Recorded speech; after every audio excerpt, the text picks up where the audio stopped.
Voice of Tamil viewers, இன்னையிலிருந்து அதாவது June 4ஆம் தேதி இந்த வீடியோ எடுத்துட்டு இருக்கோம். ஜூன் 4ஆம் தேதி காலையில இருந்து இந்த ஒரு குறிப்பிட்ட வீடியோ சோஷியல் மீடியாவில் ஷேர் ஆகிட்டு இருக்கு. நீங்கள் எல்லாருமே பார்த்துருப்பீங்க அப்படின்னு நினைக்கிறேன். டிவிகேவினுடைய எம்எல்ஏ, அதாவது சென்னையில் இருக்கக்கூடிய திருவிக நகர் தொகுதியினுடைய எம்எல்ஏ, மக்களால் தேர்ந்தெடுக்கப்பட்ட பிரதிநிதி தான் எம்எல்ஏ பல்லவி அவர்கள். இவங்களை எல்லாருக்குமே நல்லாவே தெரிஞ்சிருக்கும். ஏன்னா இவங்க அந்த தேர்தல் டைம்லையும் சரி, அவங்க வந்துட்டு எம்எல்ஏவா பதவி ஏற்றுக்கிட்ட டைம்லையும் சரி, சட்டசபையில் அந்த டைம்லையுமே இவங்க வந்துட்டு ப்ரெக்னெண்ட்டாக இருந்தாங்க. ப்ரெக்னெண்ட்டாக இருந்த டைம்லையுமே பிரச்சாரம்லாம் மேற்கொண்டு தேர்தல் பணிகள்லேருந்து தீவிரமாக நடத்தி திருவிக தொகுதியினுடைய எம்எல்ஏவாகவும் இப்போது பதவி ஏற்று இருக்கிறாங்க. இவங்களை வந்துட்டு நம்ம எல்லாருக்குமே நல்லா தெரியும் அப்படின்னு வச்சுக்கோங்களேன். ஸோ இப்போ தான் அவங்களுக்கு குழந்தையும் பிறந்து 8-9 நாட்கள் தான் ஆயிருக்குது. அதுக்குள்ளே அவங்க பணிக்குமே வர ஆரம்பிச்சிட்டாங்க. அவங்களுடைய வேலையுமே வந்துட்டு பார்க்க ஆரம்பிச்சிட்டாங்க. மொத்தமாக பார்த்தோம் அப்படின்னா 2 வீடியோ சோஷியல் மீடியாவில் ஷேர் ஆகிட்டு இருக்கு. 2 வீடியோலையும் வேறு வேறு விதமான காட்சிகள் இருக்குது. இதில் வந்துட்டு இடையில வந்து பார்த்தோம் அப்படின்னா சன் நியூஸ் வந்துட்டு ஃபஸ்ட்டு வந்த வீடியோவை விட்டுட்டு 2வது வந்த வீடியோவை மட்டும் எடுத்து போட்டு அதை வேற மாதிரிலாம் வந்துட்டு போர்ட்ரேட் பண்ணி டெலிகாஸ்ட் பண்ணிட்டு இருந்தாங்க. அதையும் வந்துட்டு நீங்கள் பார்த்துருப்பீங்க அப்படின்னு நினைக்கிறேன். ஸோ இந்த 2 வீடியோலையும் சம்மந்தப்பட்ட விஷயங்கள்ல ஆக்சுவலாக அந்த இடத்துல என்ன நடந்தது அப்படின்னு பார்த்தா, திருவிக நகர் அந்த தொகுதியில் ஸ்கூலில் தொடக்க பள்ளிகளில் 2 ஸ்கூலில் வந்து பார்த்தோம் அப்படின்னா புதுசாக கட்டிடம் வந்துட்டு கட்டியிருக்கிறாங்க. அந்த 2 கட்டிடத்தை திறக்கிறதுக்கும் கார்பரேஷன் சைட்ல இருந்து மேயர் அவர்களுக்கும் அழைப்பு விடுத்திருக்கிறாங்க. இந்த சைடு எம்எல்ஏ பல்லவி அவர்களுக்கும், திருவிக தொகுதியினுடைய எம்எல்ஏ அவங்க தான் இல்லையா, ஸோ அந்த எம்எல்ஏ பல்லவி அவர்களுக்கும் அழைப்பு விடுத்திருக்கிறாங்க. 2 பேருமே கட்டிடத்தை திறந்து வைக்கிறதுக்காக போயிருக்கிறாங்க. ஸோ ஒரு 8 to 9க்குள்ள இந்த நிகழ்ச்சி அப்படின்றது நடந்திருக்குது. ஸோ அந்த டைமில் ஃபஸ்ட்டு ஸ்கூலில் இருக்கக்கூடிய முதல் கட்டிடத்தை திறக்க போயிருக்கிறாங்க. திறக்க போகும்போது 2 சிசர் வச்சுருந்துருக்காங்க. அந்த ரிப்பனை கட் பண்ணுறதுக்கு 2 சிசர் வச்சுருந்துருக்காங்க. மேயர் பிரியா அவர்களுக்கும் ஒரு சிசர் கொடுத்துருக்குறாங்க. இந்த சைடு எம்எல்ஏ பல்லவி அவர்களுக்கும் ஒரு சிசர் கொடுத்துருக்குறாங்க. 2 பேரையும் சேர்ந்து தான் அந்த ரிப்பனை கட் பண்ண சொல்லியிருந்துருக்காங்க. இப்போ என்ன நடக்கணும்? இப்போ ரிப்பனை கட் பண்ண போகிறாங்க அப்படின்னா முன் வரிசையில் முன்னாடி 2 பேருமே நின்று கட் பண்ணாதான் சரியாக இருக்கும். ஆனால் என்ன நடந்திருக்கு அப்படின்னா, இது பிளான் பண்ணி நடந்த ஒரு விஷயம் மாதிரி தான் தெரியுது. யாருடைய பிளான் அப்படின்னு பார்த்தா மேயர் பிரியா அவர்களுடைய பிளானாக தான் தெரியுது. 2 வீடியோலையுமே பாருங்க, எம்எல்ஏ பல்லவி அவர்கள் முதல் வரிசையில் நிற்க வைக்கப்பட்டிருக்கிறாங்களா, 2வது வரிசைக்கு தள்ளப்பட்டிருக்கிறாங்களா அப்படின்றத நீங்கள் 2 வீடியோவும் எடுத்து வச்சு நல்லா பார்த்தீங்க அப்படின்னா தெரியும்.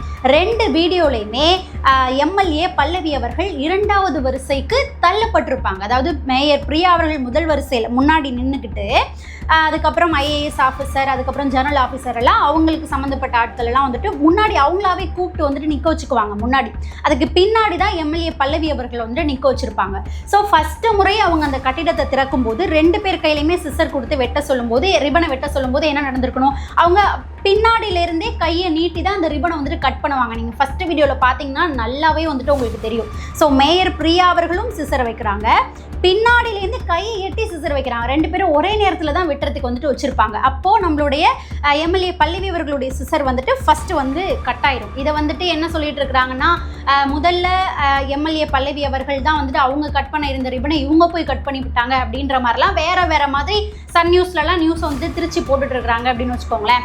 ஆக்சுவலாக இதை வந்து எம்எல்ஏ பல்லவி அவர்களே செய்தியாளர்களுக்கு முன்னாடி சொல்லியிருக்கிறாங்க. 2 பேரும் தான் சேர்ந்து கட் பண்ணோம், 2 பேரையும் தான் கட் பண்ண சொல்லி 2 சிசர் வச்சிருந்து அங்கே கொடுத்தாங்க, 2 பேரும் சேர்ந்து தான் வந்துட்டு கட் பண்ணோம் அப்படின்றத சொல்லியிருக்கிறாங்க. ஸோ இவங்க பின்னாடியிலேருந்து சிசர் வைக்கும்போது இவங்க முன்னாடிலேருந்து சிசர் வைக்கிறாங்க, இவங்களோட சிசர் வந்துட்டு கட் ஆயிடுச்சு.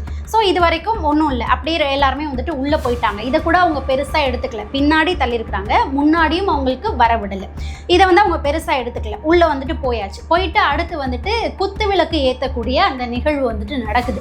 இப்போ இருக்கக்கூடிய புரோட்டோகால் படி இந்த குத்து விளக்கு ஏற்றக்கூடியதில் முதல்ல யார் குத்து விளக்கு ஏற்றணும் அப்படின்னா, ஒரு 35 அமைச்சர்கள் இருக்கிறாங்க இல்லையா, அந்த அமைச்சர்களில் யாராவது ஒரு ஆள் அங்கே வருகை தந்திருக்கிறாங்க அப்படின்னா அந்த அமைச்சர் தான் வந்து முதல்ல குத்து விளக்கு அப்படின்றத ஏற்றணும். அப்படி அமைச்சர் வரல அப்படின்னா அது மாநகராட்சி கட்டிடம் இல்லையா, அதனால மேயர் வந்துட்டு அமைச்சருக்கு அடுத்தபடியாக அந்த குத்து விளக்கு வந்துட்டு ஏற்றுவாங்க. மேயருக்கு அடுத்ததாக யார் ஏற்றணும் அப்படின்னா எம்எல்ஏ தான் ஏற்றணும். ஏற்றணும். மக்களால் தேர்ந்தெடுக்கப்பட்டு அந்த தொகுதியினுடைய எம்எல்ஏவா ஆயிருக்கக்கூடியவங்க தான் இரண்டாவதா குத்து விளக்கை ஏற்றணும். அவங்களுக்கு அடுத்ததா மூணாவதா தான் ஐஏஎஸ் அதிகாரிகள், அடுத்து இருக்கக்கூடிய சேர்மன், அவங்க எல்லாருமே வந்துட்டு குத்து விளக்கை ஏற்றணும். இதுதான் இருக்கக்கூடிய புரோட்டோகால். ஆனால் அங்கே நடந்தது என்ன அப்படின்னு பார்த்தா, மேயர் பிரியா இருக்கிறாங்க இல்லையா, அவங்க வந்துட்டு புரோட்டோகால் படி ஃபர்ஸ்டே வந்துட்டு குத்து விளக்கை ஏற்றிட்டாங்க. ஓகே, அமைச்சர்கள் யாரும் வரல, 35 அமைச்சர்ல யாரும் வரல, அவங்க வந்துட்டு முதல்ல குத்து விளக்கை வந்துட்டு ஏற்றிட்டாங்க. ஏற்றிட்டு ரெண்டாவதா மெழுகுவர்த்தி ஏற்றுறதுக்கு யாருக்கிட்ட கொடுக்கணும்? எம்எல்ஏ கிட்ட கொடுக்கணும். புரோட்டோகால் அப்படின்னு சொல்லிட்டு வெளியில் வந்து செய்தியாளர்களுக்கு முன்னாடி மேயராக நான் வந்துட்டு ஃபஸ்ட்டு குத்து விளக்கை வந்துட்டு ஏற்றினேன், புரோட்டோகால் படி தான் நான் வந்துட்டு ஐஏஎஸ் ஆஃபீஸர்கிட்ட கொடுத்தேன், அப்படி இப்படின்லாம் புரோட்டோகால் தெரிஞ்ச மாதிரி பேசுகிறாங்க இல்லையா. ஸோ புரோட்டோகால் தெரிஞ்சிருந்ததுன்னா ரெண்டாவதாக யார்கிட்ட மெழுகுவர்த்தியை கொடுத்துருக்கணும் அப்படின்னா எம்எல்ஏ பல்லவி அவர்கள்கிட்ட விளக்கு ஏற்ற சொல்லி மெழுகுவர்த்தியை கொடுத்துருக்கணும். ஆனால் இவங்க யார்கிட்ட கொடுத்தாங்க அப்படின்னா எம்எல்ஏ பல்லவி அவர்களை தாண்டி நிற்கக்கூடிய ஐஏஎஸ் ஆஃபீஸர் கிட்ட அந்த மெழுகுவர்த்தியை கொடுத்து ஏற்ற சொல்கிறாங்க. அந்த வீடியோவில் பார்த்தீங்கன்னா நல்லாவே தெரியும், நடுவில் வந்துட்டு எம்எல்ஏ பல்லவி அவர்கள் நிற்கிறாங்க. அவங்க வந்து மெழுகுவர்த்தியை கேட்குறாங்க, வாங்குறதுக்கு இது பண்ணுறாங்க. 2-3 தடவை கையை உயர்த்தி மெழுகுவர்த்தியை வாங்குறதுக்கு ட்ரை பண்ணுறாங்க. ஆனால் மேயர் பிரியா அவர்கள் அவங்க கிட்ட மெழுகுவர்த்தியை கொடுக்காம அவங்க கையை தட்டி விட்டுட்டு ஐஏஎஸ் ஆஃபீஸர் கிட்ட கொடுத்து நீங்கள் ஏற்றுங்க அப்படின்னு சொல்கிறாங்க. ஸோ இந்த ஒரு செயலை அவங்க வந்துட்டு ஏன் பண்ணணும்? மக்களால் தேர்ந்தெடுக்கப்பட்டு அந்த இடத்துல வந்து நிற்கிறாங்க. ஒரு இடத்துல இருந்து உயர்ந்து மேலே போயிட்டு அந்த இடத்துல போய் நிற்கிறாங்க எம்எல்ஏ பல்லவி அவர்கள். ஸோ அவங்க கிட்ட நீங்கள் மெழுகுவர்த்தி ஏற்றுறதுக்கு கொடுக்காம அவங்கள புறக்கணிக்கிற விதமாக, அப்போ வேணும்னே செய்யப்பட்ட செயல் அப்படின்ற மாதிரி தானே இந்த இடத்துல தோணுது. அப்போ கூட எம்எல்ஏ பல்லவி அவர்கள் அந்த இடத்துல கத்தலை, சண்டை போடலை, எந்த ஒரு பிரச்சனையுமே அவங்க பண்ணலை. ஓகே நீங்கள் ஏற்றுங்க அப்படின்னு சொல்லிட்டு சிரிச்ச முகத்தோடு அவங்களுக்கு வழி விட்டுட்டு அந்த இடத்துல இருந்து வெளியில் போயிட்டாங்க. ஸோ அவமானப்படுத்துகிற மாதிரி ஒரு செயல் நடக்குது அப்படிங்கும்போது அந்த இடத்துல அவங்க எதுவுமே ரியாக்ட் பண்ணலை, சண்டை போடலை, அவங்க வந்துட்டு வெளியில் நகர்ந்து வந்துட்டாங்க. ஸோ அதுக்கப்புறம் வந்துட்டு அங்கே இருக்கிறவங்க எல்லாருமே வந்துட்டு குத்து விளக்கு வந்து ஏற்றிட்டாங்க அப்படின்னு வச்சுக்கோங்களேன். அந்த ஐஏஎஸ் ஆஃபீஸருக்கும் வந்துட்டு சங்கடமாக இருக்குது, ஏற்ற முடியல. அங்கே இருக்கக்கூடிய டீச்சர்ஸ்க்குலாம் வந்துட்டு சங்கடமாக இருக்குது, என்ன மேயர் வந்துட்டு இப்படி பண்ணுறாங்க அப்படின்னு சொல்லிட்டு. ஆனால் அவங்களால எதுவுமே ரியாக்ட் பண்ண முடியாமல் குத்து விளக்கெல்லாம் ஏற்றிட்டு அந்த நிகழ்வு அப்படியே முடிஞ்சிருச்சு. அதுக்கப்புறம் வந்துட்டு 2வது ஸ்கூலில் இருக்கக்கூடிய கட்டிடத்தை திறக்கிறதுக்கு போகிறாங்க. இதுக்கு இடையில என்ன நடக்குது அப்படின்னா, மேயர் பிரியா அவர்கள் காரில் ஏறத்துக்கு வராங்க. காரில் ஏற வரும்போது அவர்கிட்ட செய்தியாளர்கள் வந்து கேட்குறாங்க, நீங்கள் ஏன் வந்து அவங்க மெழுகுவர்த்தி கேட்டோம், நீங்கள் ஏன் கொடுக்கல? ஐஏஎஸ் ஆஃபீஸர் கிட்ட போய் கொடுக்குறீங்களே, நீங்கள் ஏற்றினதுக்கப்புறம் அவங்க தானே ஏற்றணும், ஏன் வந்துட்டு எம்எல்ஏ பல்லவி கிட்ட நீங்கள் கொடுக்கல அப்படின்னு சொல்லிட்டு கேட்குறாங்க. அதுக்கு மேயர் என்ன சொல்கிறாங்க அப்படின்னா, நான் வந்துட்டு ப்ரோட்டோகாலை தான் ஃபாலோ பண்ணேன், அதுக்குள்ளே அவங்க வந்துட்டு கோச்சிக்கிட்டு வெளில போயிட்டாங்க, நான் ஏற்றினதுக்கப்புறம் ஐஏஎஸ் ஆஃபீஸர் தான் ஏற்றணும் அப்படின்னு சொல்லி அவங்க இஷ்டத்துக்கு ஏற்ற மாதிரி ப்ரோட்டோகாலெல்லாம் வந்துட்டு மாற்றிக்கிறாங்க.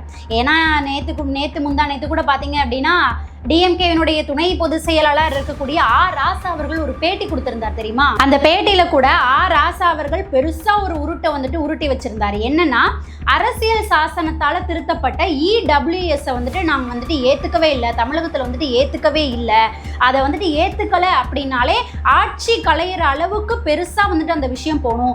ஆனா தாழ்த்தப்பட்ட பிற்படுத்தப்பட்டோருக்காக நாங்கள் வந்துட்டு அதை ஏத்துக்காம எங்களுடைய தளபதி ஸ்டாலின் அவர்கள் அதை நாங்கள் ஏத்துக்க மாட்டோம் அப்படின்னு சொல்லிட்டு ஃபைட் பண்ணாரு அப்படின்ற மாதிரிலாம் பெருசா ஒரு உருட்டி வச்சிருந்தாரு.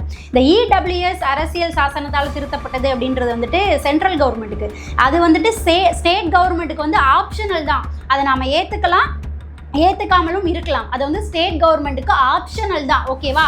ஆனால் அந்த ஆப்ஷனலாக இருக்கிறத நாங்களாக தான் எதிர்த்தோம், ஆட்சியை கவிழ்ற அளவுக்கு ஆணுச்சு, ஆனால் நாங்கள் எதிர்த்து நின்னோம் அப்படின்ற மாதிரிலாம் ஒரு உருட்டுனாரு. ஸோ டிஎம்கேல இருக்கிறவங்க அவங்களுக்கு ஏற்ற மாதிரி ஒரு திட்டத்தை மாற்றிக்கிறதும் புரோட்டோகாலையே வந்துட்டு மாற்றுறதும் வந்துட்டு 2வது முறை அடிக்கடி நிரூபணம் ஆகிட்டே இருக்குது. இப்போ நம்ம பார்த்ததுல 2வது முறையாகவும் வந்துட்டு நிரூபணம் ஆயிருக்குது. ஸோ இப்படி மேயர் பிரியா அவர்கள் செய்தியாளர்கள் கிட்ட இந்த மாதிரி புரோட்டோகாலை தான் நான் ஃபாலோ பண்ணேன் அப்படின்ற மாதிரி புரோட்டோகாலே தெரியாமல் ஏதோ பேசி வச்சிருக்காங்க அப்படின்னு வச்சுக்கோங்களேன். ஏன்னா ஆல்ரெடி வந்துட்டு இதுக்கு முன்னால அவங்க புரோட்டோகால் எல்லாம் ஃபாலோ பண்ணாங்களா அப்படின்னு கேட்டா கிடையாது. டிஎம்கேல இந்த ஜல்லிக்கட்டு நடந்தது, அதை பார்க்க வரும்போது கூட உதயநிதி ஸ்டாலின் அவர்களுடைய மகன் அமர்வதற்காக ஐஏஎஸ் ஆஃபீஸரை எழுந்து நிற்க வச்சிருந்தாங்க ஓரத்தில். அப்பெல்லாம் இவங்களுடைய புரோட்டோகால் எங்கே போணுச்சு அப்படின்னு தெரியல. அதே போல மேயர் பிரியா அவர்கள் அமைச்சர் உதயநிதி அவர்களுடைய கான்வாய் வாகனத்தில் ஃபுட்போர்ட் பண்ணி தொங்கிட்டு வந்தாங்க இல்லையா, அப்பெல்லாம் இவங்களுடைய புரோட்டோகால் எங்கே போணுச்சு அப்படின்றது தெரியல. இவங்கெல்லாம் வந்து இப்போ புரோட்டோகால் பற்றி பேசிட்டு இருக்காங்க. அதுவும் சரியாக உள்ளதை பேசினா கூட பரவாயில்ல, புரோட்டோகால் இப்படி தான் அப்படின்னு சொல்லி தப்பாக ஏதோ வளரிட்டு இருக்கிறாங்க. ஓகே, அடுத்ததாக வந்துட்டு 2வது ஸ்கூலுக்கு ஸ்கூலுக்கு போனாங்க, அதே மாதிரி கட்டிடத்தை திறக்கிறதுக்காக. 2வது ஸ்கூலுக்கு போகும்போது என்ன ஆச்சு அப்படின்னா, அங்கேயுமே அந்த வீடியோலையுமே பாருங்க, எம்எல்ஏ பல்லவி அவர்கள் பின்னாடி தான் வந்துட்டு நின்றுப்பாங்க. முன்னாடி வந்து IAS ஆஃபீஸர், அதுக்கப்புறம் மேயர் பிரியா அவர்கள் ஜெனரல் ஆஃபீஸர்னு அவங்கள தான் முன்னாடி வந்துட்டு கூப்பிட்டு நிற்க வச்சுக்குவாங்க மேயர் பிரியா அவர்கள். 2வது பின்னாடி தான் வந்துட்டு எம்எல்ஏ பல்லவி அவர்களுக்கு இடம் கொடுத்து, அந்த மாதிரி தான் ஒரு சுச்சுவேஷன் வந்து அங்கே கிரியேட் பண்ணியிருப்பாங்க மேயர் பிரியா அவர்கள். ஸோ அதுக்கப்புறம் அங்கே ரிப்பனை கட் பண்ணிட்டு உள்ளே போனதுக்கப்புறம் அதே போல் மேயர் பிரியா அவர்கள் தான் முதல்ல வந்துட்டு குத்து விளக்கை ஏற்றுனாங்க. ஏற்றினதுக்கு அப்புறம் ப்ரோட்டோகால் படி நான் IAS ஆஃபீஸர் தான் ஏற்றணும்னு பிரியா அவர்கள் சொன்னாங்க இல்லையா, அப்போ அதே தான் அங்கேயும் போயிட்டு அவங்க ஃபாலோ பண்ணியிருக்கணும். ஆனால் அங்கே என்ன பண்ணாங்க அப்படின்னா, டக்குனு என்ன பண்ணிட்டாங்கன்னா, அவங்க ஏற்றினதுக்கப்புறம் எம்எல்ஏ பல்லவி அவர்கள்கிட்ட மெழுகுவர்த்தியை கொடுக்குறாங்க. நீங்கள் சொன்ன ப்ரோட்டோகால் கரெக்டுனா நீங்கள் அதே மாதிரி IAS ஆஃபீஸர்கிட்டே கொடுக்க வேண்டியதானே, ஏன் அங்கே போயிட்டு திரும்ப டக்குன்னு என்ன பண்ணீங்க, எம்எல்ஏ பல்லவி அவர்கள்கிட்ட கொடுத்தீங்க? ஓகே, எம்எல்ஏ பல்லவி அவர்கள்கிட்ட மெழுகுவர்த்தியை கொடுக்கும்போது அவங்க என்ன சொல்லிட்டாங்க அப்படின்னா, சிரிச்சுக்கிட்டே, இல்லை நீங்கள் தான் ஏற்றிட்டீங்க இல்லையா, நீங்களே வந்துட்டு எல்லாத்தையுமே ஏற்றிடுங்க, நான் ஏற்றலை அப்படின்ற மாதிரி சொல்லிட்டாங்க.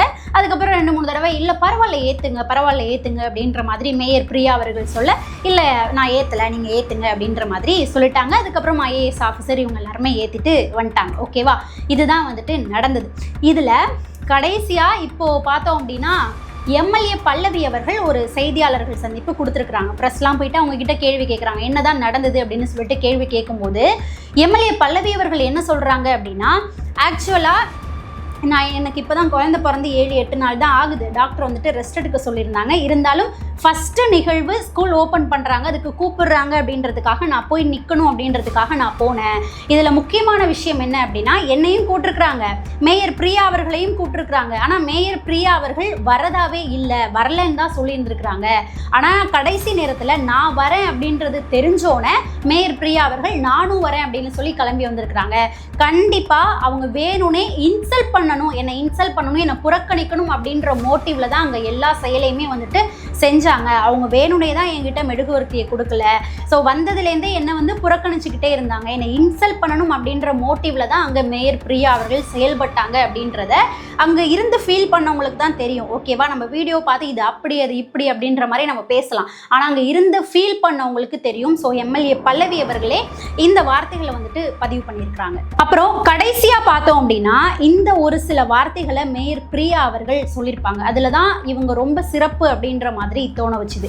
என்ன சொன்னாங்க அப்படின்னா, ஏன்னா அவங்க வந்துட்டு அவமதிக்கிறாங்க, புறக்கணிக்கிறாங்க, அவமானப்படுத்துகிறாங்க அப்படின்றது எனக்கு தெரியும். ஆனால் அங்கே போயிட்டு நம்மளோட வீரத்தை காட்ட வேண்டிய இடம் அங்கே கிடையாது. அதாவது ஆணவத்திலையும் திமிர்லையும் ஆடிட்டு இருக்கிறவங்க ஒரு நாள் எந்த இடத்துக்கு வருவாங்க அப்படின்றது எல்லாருக்குமே தெரியும், மக்களுக்கே தெரியும். அதாவது என்னன்னா, இது வரைக்கும் திருவிக்கா தொகுதிக்கு டிஎம்கேனுடைய ஆட்சியில் நல்ல விஷயங்கள் எதுவும் பெருசாக செஞ்சதே கிடையாது. அதனால தான் நாங்கள் வந்துட்டு களத்திலேயே இறங்கணும். அப்படி இருந்துமே இவங்களுடைய ஆணவமும் திமிரும் இப்போ வரைக்கும் அடங்கவே இல்லை. அந்த ஆணவத்திலையும் திமிர்லையும் ஆடுறவங்கள மக்கள் எந்த இடத்துக்கு கொண்டு வந்து நிறுத்துவாங்க அப்படின்றது நல்லாவே தெரியும் அப்படின்ற மாதிரி அவங்க சொல்லியிருந்தாங்க. அது மட்டும் இல்லாமல் இன்னொரு வார்த்தையும் அவங்க சொல்லியிருந்தாங்க, விட்டு கொடுக்கறதுனால கெட்டு போகிறது கிடையாது, நான் வந்துட்டு பொறுமையாக இருக்கேன். எங்களுடைய முதல்வர் விஜய் அவர்கள் எவ்வளோ பொறுமையாக ஒரு விஷயத்துக்கும் இருந்தார் அப்படின்றது தெரியும். ஸோ பொறுமையாக இருந்து தான் அவர் அந்த இடத்துல போய் அமர்ந்திருக்கிறாரு. நாங்களும் வந்துட்டு பொறுமையாக இருக்கிறோம் அப்படின்ற மாதிரி இந்த வார்த்தைகள் அவங்க பதிவு பண்ணியிருந்தாங்க. ஸோ மேயர் பிரியா அவர்களே, இந்த வீடியோக்கள் நீங்கள் செய்த செயல் எல்லாத்தையுமே மக்கள் எல்லாருமே கண்கூடாக பார்த்துட்டு இருக்கிறாங்க. ஸோ எந்த விதத்தில் பாடம் புகட்ட முடியுமோ அந்த விதத்தில் மக்கள் வந்துட்டு உங்களுக்கு பாடம் புகட்டுவாங்க.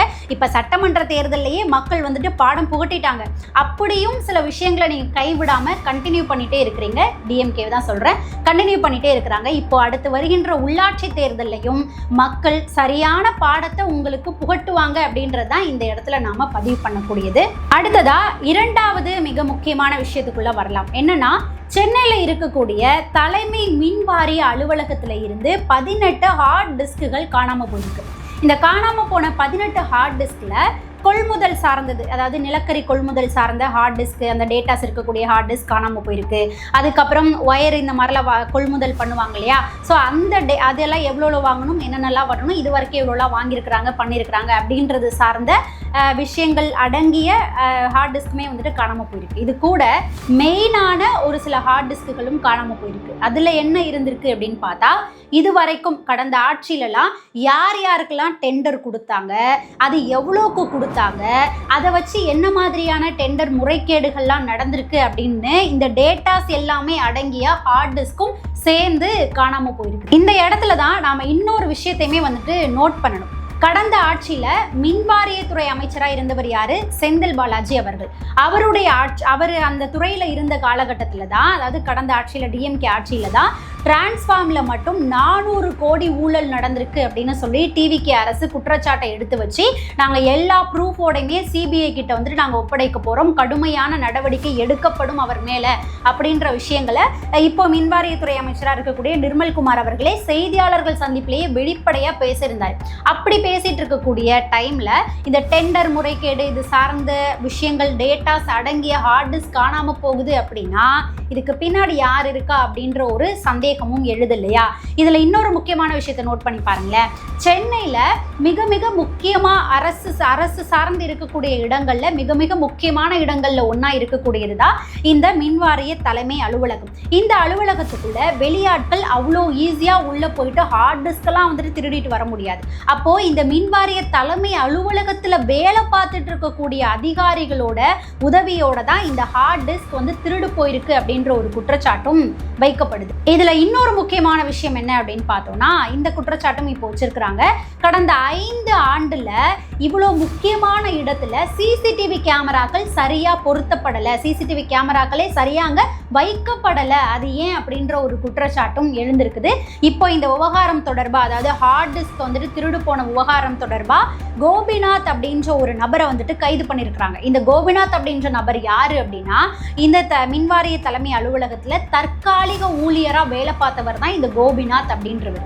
இவரை பிடிச்சு இப்போ விசாரிக்கும் போது தலைமறைவாயிட்டாரு. இந்த ஹார்ட் டிஸ்க்கு காணா போன விவகாரம் வந்துட்டு வெளியில வந்தோடனே அவர் வந்து தலைமறைவாயிருக்கிறாரு. அதாவது என்னன்னா, 18 ஹார்ட் டிஸ்க் காணாம போயிட்டு அப்படின்னு தெரிஞ்சோன்னே அந்த மின்வாரியத்துறை அலுவலகத்துல வேலை பார்க்கக்கூடிய அதிகாரிகளே இதை வெளியிலையும் கொண்டு வராம, போலீஸினுடைய பார்வைக்கும் கொண்டு போவாம, துறை அமைச்சருக்கும் கொண்டு போவாம உள்ளுக்குள்ளேயே வந்துட்டு விசாரணைகளை நடத்திட்டு இருந்திருக்கிறாங்க. யார் எடுத்திருப்பா, என்ன நடந்திருக்கும் அப்படின்னு சொல்லி விசாரணைகளை நடத்திட்டு இருந்திருக்கிறாங்க. கடைசியா முடியாம போக, கண்டுபிடிக்காம போகவே தான் வெளியில வந்து சித்தாத்திரிப்பேட்டை காவல் நிலையத்துல கம்ப்ளைண்டே வந்துட்டு ரெஜிஸ்டர் பண்ணிருக்கிறாங்க. அப்புறமா தான் இந்த விஷயம் வெளியிலேயே வந்துட்டு தெரிய வந்திருக்கு. இப்போ அரெஸ்ட் பண்ணிருக்கிறாங்க இல்லையா அந்த கோபிநாத் அப்படின்ற நபரு, இவர் இப்போ போலீசாருடைய விசாரணையில சில விஷயங்களை வந்து சொல்லியிருக்கிறாரு. என்னன்னா, கிட்டத்தட்ட 10-11 மாதங்கள் வேவு பார்த்து இந்த 18 ஹார்ட் டிஸ்க்குகளையும் இவர் வந்து திருடி இருக்கிறாரு.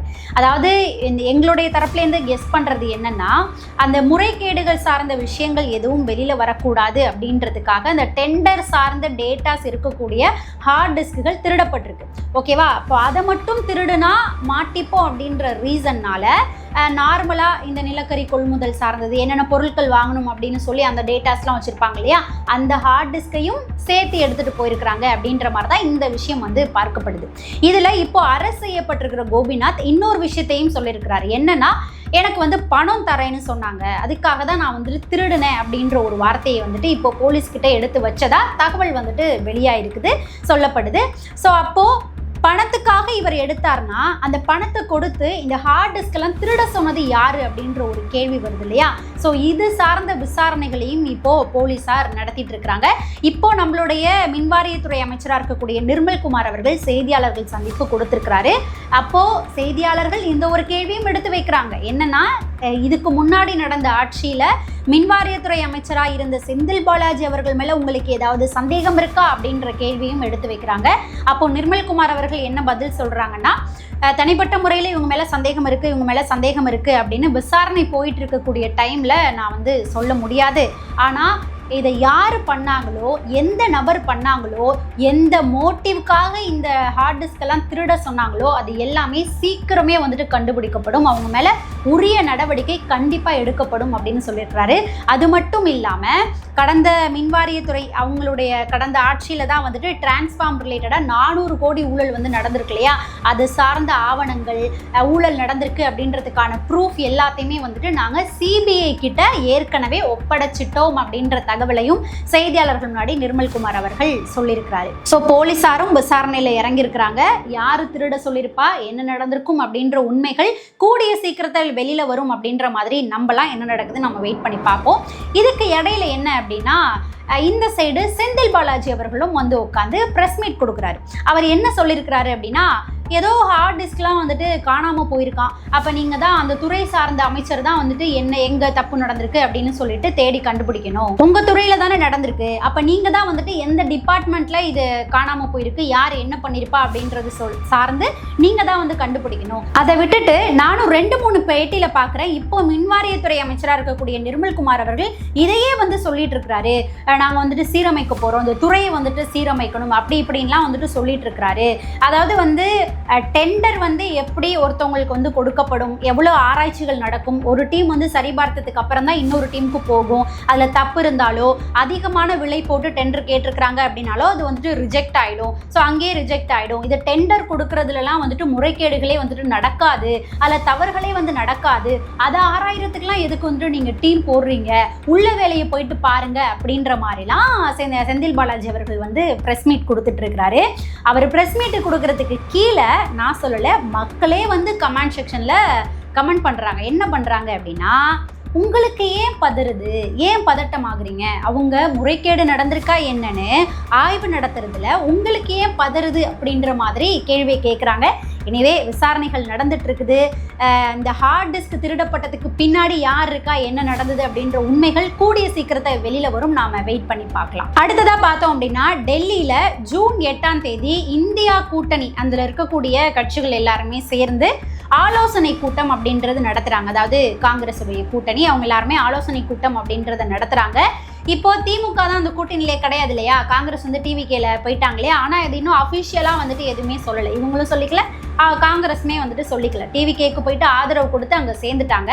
ஸோ இப்போ நம்மளுடைய முதல்வர் மு க ஸ்டாலின் அவர்கள் டிஎம்கே தரப்பில் என்ன சொல்லியிருக்கிறாங்க அப்படின்னா, டெல்லியில் நடக்கக்கூடிய இந்தியா கூட்டணி ஆலோசனை கூட்டத்தில் திமுக பங்கேற்காது, காங்கிரஸ் செய்த துரோகம் இது, அங்கே அந்த கூட்டத்தில் ஆலோசனை கூட்டத்தில் நாங்கள் பங்கேற்க மாட்டோம் அப்படின்ற மாதிரி டிஎம்கே தரப்பில் இப்போது அறிக்கை விட்டுருக்குறாங்க. அதே போல் அந்த சைடு இந்தியா கூட்டணி தரப்பில் இருந்தும் டிஎம்கேக்கு எந்தவித அழைப்பும் விடுக்கலை, இப்போ வரைக்கும் அழைப்பு விடுக்கலை அப்படின்ற மாதிரியும் சொல்லப்படுது. ஸோ மக்களே, இந்த பதிவில் நாம் நிறைய செய்திகளை வந்துட்டு பார்த்துருக்குறோம். அந்த செய்திகள் சார்ந்து உங்களுடைய கருத்து என்னவா இருக்கும் அப்படின்றத மறக்காமல் நம்மளுடைய கமெண்ட் செக்ஷனில் பதிவு பண்ணுங்கள். இந்த ஹார்ட் டிஸ்க் காணாமல் போன விவகாரத்தில் யார் பின்னாடி இருப்பா, என்ன நடந்திருக்கும்னு நீங்கள் நினைக்கிறீங்க அப்படின்றத நம்மளுடைய கமெண்ட் செக்ஷனில் பதிவு பண்ணுங்கள். அதே போல் நம்மளுடைய எம்எல்ஏ பல்லவி அவர்கள் அந்த ரிப்பன் வெட்டுறது, அதுக்கப்புறம் குத்துவிளக்கு ஏற்றக்கூடிய நிகழ்வு நடந்தது இல்லையா, அதில் அந்த வீடியோக்குள்ளே பார்க்கும்போது உங்களுக்கு என்ன தோணுது அப்படின்றதையும் மறக்காமல் நம்மளுடைய கமெண்ட் செக்ஷனில் பதிவு பண்ணுங்கள். நாம் அடுத்த பதிவில் சந்திக்கலாம்.